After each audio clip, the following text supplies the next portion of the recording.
Diserang pertanyaan menohok sama milenial cerdas, Anies gak marah, malah begini responnya. Untuk memenangkan kontestasi ini mungkin harus ngelakuin hal-hal yang dilematis secara etis. Misalnya berkoalisi atau berteman sama grup tertentu karena masanya besar tapi mungkin mereka itu value-nya bertentangan.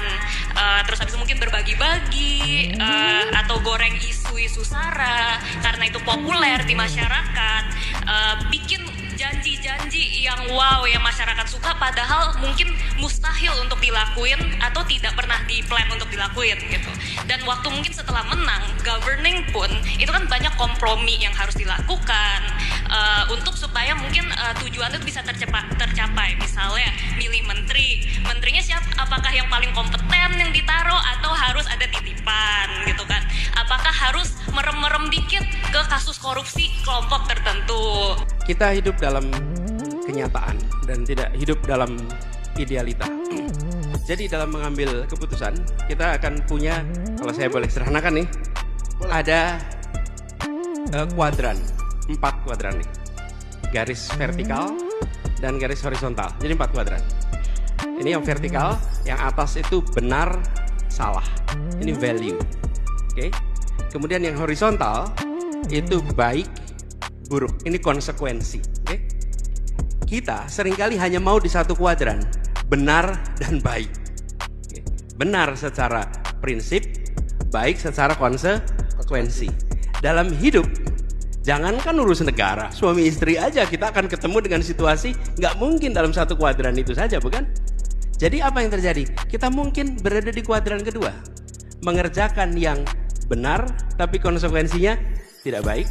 Atau tidak boleh adalah yang di kuadran bawah nih. Sudah tidak benar, buruk pula konsekuensinya. Oke? That's life. Nah, yang baik dan benar nggak ada perdebatan. Tapi yang 2 kuadran yang diagonal ini, di situ letak judgment. Dan di situ letak leadership. Di situ letak pengalaman. Di situ letak kemauan mengambil risiko. Di situ letak kepemimpinan diuji. Oke?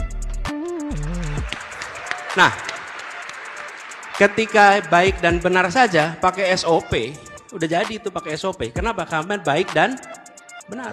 Nah, dalam kenyataannya tadi misalnya contoh, ketika harus berdialog dengan semua kalangan.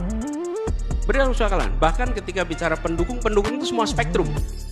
Yang diperhatikan biasanya hanya 1-2, padahal spektrum pendukung itu banyak. Nah, ketika bertugas, apa yang dikerjakan? Bertugas bukan bergantung yang mendukung. Bertugas bekerja berdasarkan prinsip keadilan, kepentingan umum, akal sehat, sains, dan aturan perundangan. Itulah prinsip dalam mengambil keputusan. Dan itu yang kami gunakan. Nanti akan ketemu situasi. Harus ada aspirasi ABC untuk posisi menteri, untuk posisi kepala ini, kepala itu. Betul? Kita nanti akan ngadepin dilema tadi. Nah, dilema tadi itu dijelaskan, dikomunikasikan, dan dibuatkan kriteria sehingga bisa menjadi parameter pengambil keputusan yang predictable. Jadi, Amigel, kita tidak berada dalam situasi hanya ambil idealita aja. Kebanyakan dari kita maunya yang baik dan benar aja tuh. Padahal dalam hidup gak mungkin hanya baik dan benar. Bahkan dilema paling sederhana gini. Jalan Sudirman itu satu arah. Satu arah.